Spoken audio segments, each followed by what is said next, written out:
पूरा बॉलीवुड जो है ड्रग्स लेता है, नहीं लेता है, क्या करता है, वो सब आपके सामने दिखाना जरूरी था।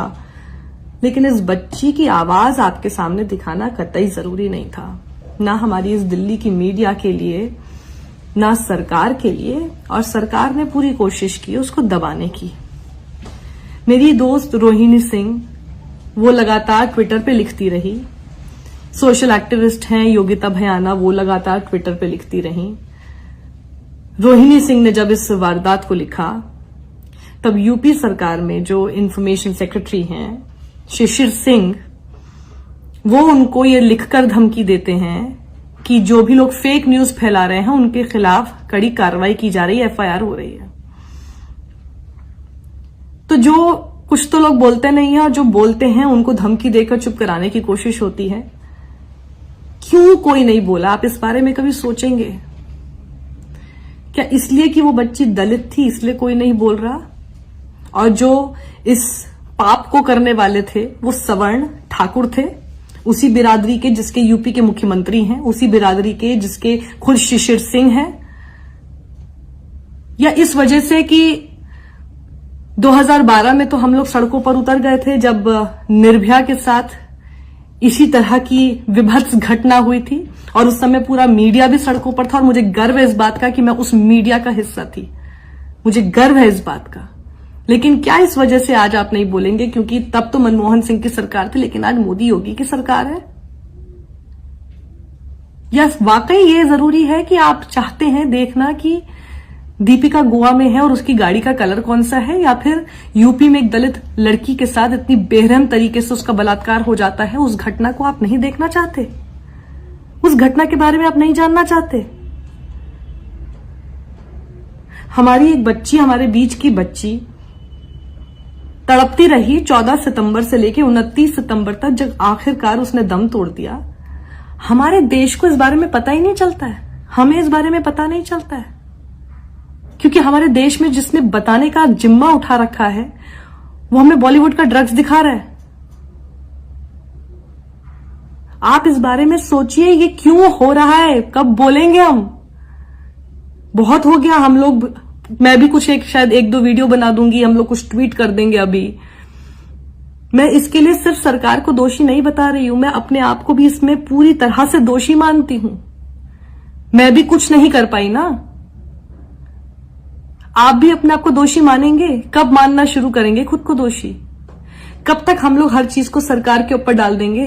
कब तक हम लोग हर चीज के लिए यही बोलते रहेंगे कि देखिए ये खबर नहीं दिखाई, उसके बाद हम लोग सब भूल जाएंगे, उसके बाद हमें कोई मतलब नहीं रहेगा, फिर आइए टीवी ऑन करते, आइए देखते दीपिका के साथ क्या हो रहा है।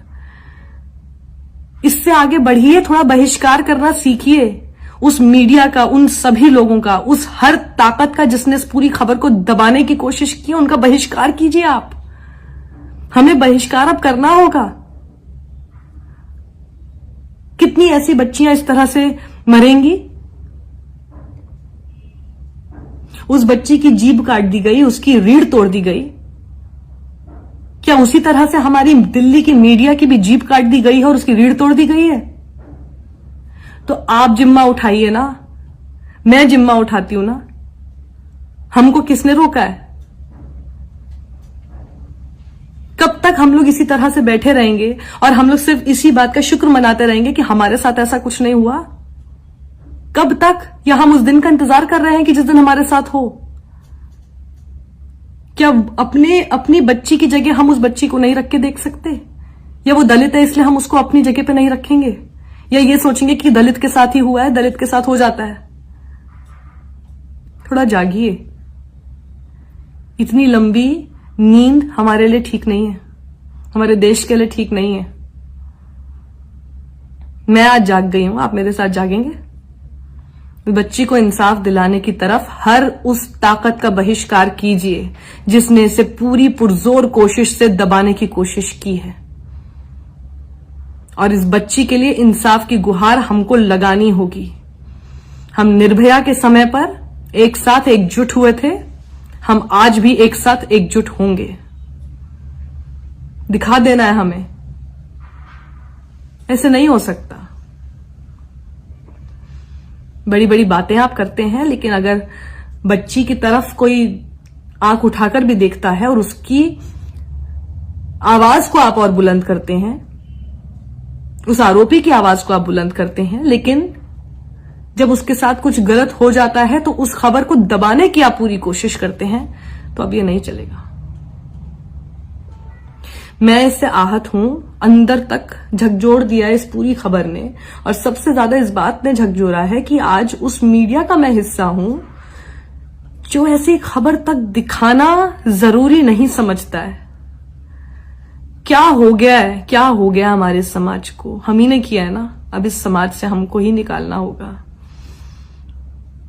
दूसरों को दोष देने से पहले मैं अपनी तरफ से मैंने क्या नहीं किया, मैं उसको ठीक करना ज्यादा जरूरी समझती हूं। आत्ममंथन कीजिए, इंट्रोस्पेक्ट कीजिए। उस बच्ची की चीख पुकार हम सुन ही नहीं पाए। हम सुनते तो शायद हम लोग कुछ बोलते, लेकिन हम सब अपने अपने काम में व्यस्त हो गए। हम सब इस बात में व्यस्त हो गए कि देखते हैं टीवी पर क्या चल रहा है। जिसने नहीं भी देखा वो अपने काम में व्यस्त हो गया, और 15 दिन तक वो लड़की रीढ़ की हड्डी तुड़वाकर, अपनी जीभ कटवाकर, इसीलिए उसकी जीभ काटी ना कि वो कुछ बोल ना सके। हमारी जीभ किसने काटी है? आपकी जीभ किसने काटी है?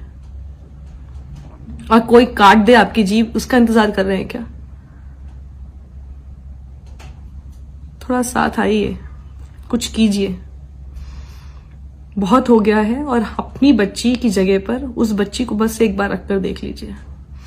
उसकी चीख की आवाज कैसी होगी ना, उसका अंदाजा आपको खुद हो जाएगा।